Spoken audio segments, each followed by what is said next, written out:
Auger, America's Choice Realty, and this is the Tuesday podcast. Today's topic is money is an emotional issue. It's at the heart of most arguments, so get help.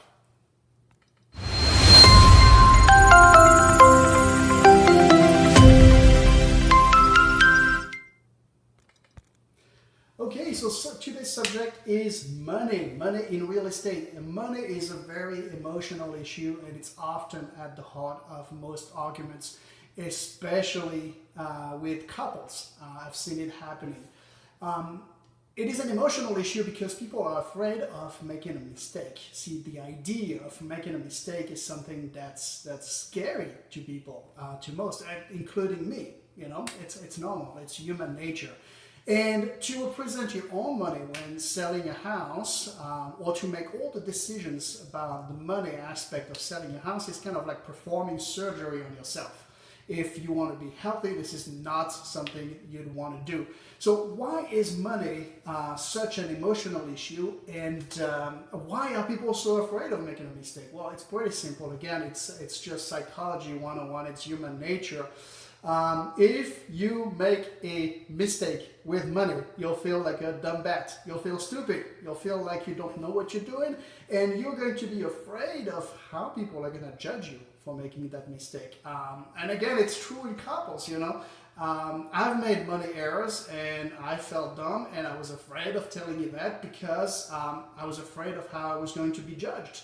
That's just normal. So people are more afraid of the ramification of money rather than money itself. Making a mistake scares people because they're afraid they're going to be judged. So how does that translate within the framework of selling a home? Well, here is what most home sellers will do. They will price the house higher than what it is worth. Why? It's not that they don't know how much it is worth. It's not that they are being unreasonable.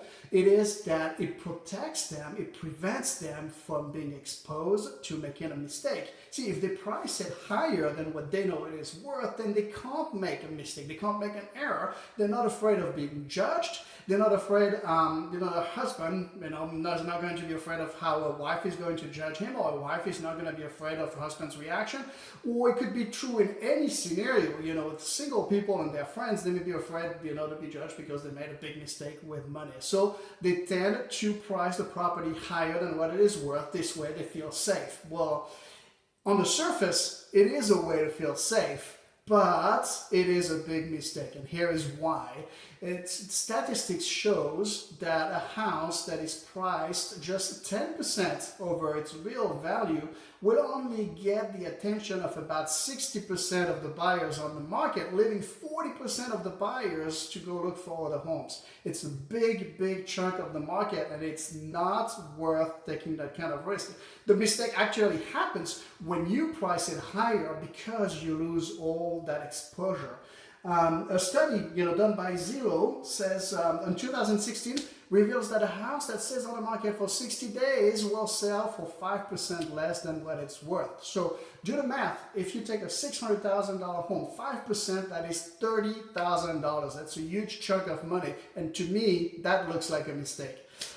So do not overprice, but this is what people tend to do naturally because, again, people like safety. They don't want to be exposed. They don't want to take a chance. They want to feel certain of what they're doing. So that's why, a lot of homeowners overprice their house. However, it doesn't have to be this way. You don't have to overprice a house to feel safe.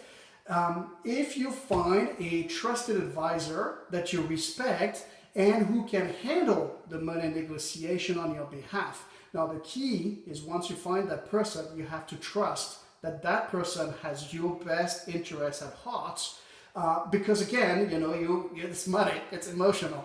So it's really important that when you think about listing your house, that you find somebody that you feel 100% comfortable delegating the money aspect of selling the house. That person, you have to be 100% certain that person will make decision on your behalf and will consider your money just like if it was theirs. And that's why it is so important to find a trusted advisor.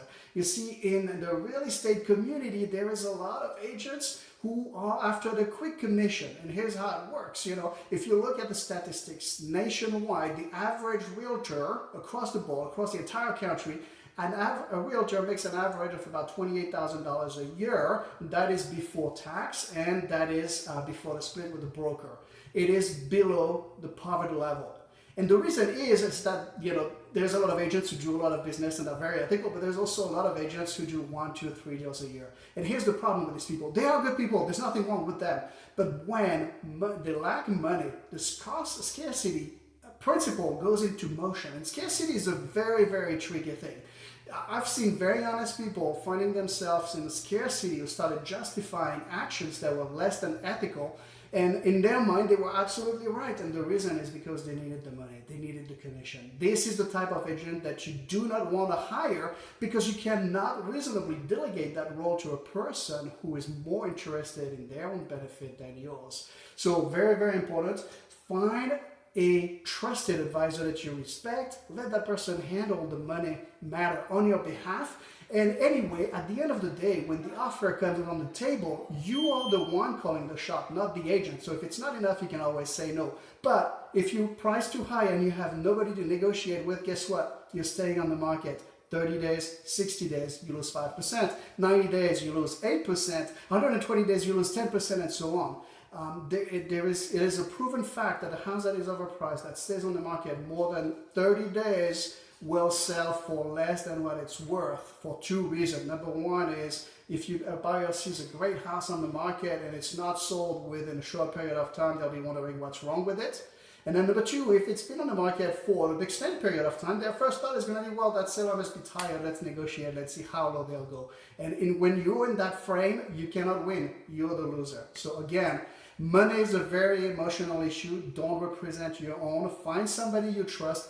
Get help and get the maximum possible price for your house. For more information on how to find that person, go to theSignatureApproach.com. This is a signature approach of selling homes that Yvette and I created that guarantees 4 things actually, that you will get the maximum possible price Number 2, your house will sell quickly. Number 3, you will not waste any money. And number 4, the most important one, you will have no stress at all. TheSignatureApproach.com. If you enjoyed this broadcast, let me know. Give me a like. Give me your comments. If you disagree with me, let me know. If you agree, let me know. If you are on YouTube, please like my channel. This way, every time I post a new video, you'll receive an update. And I will see you on Friday.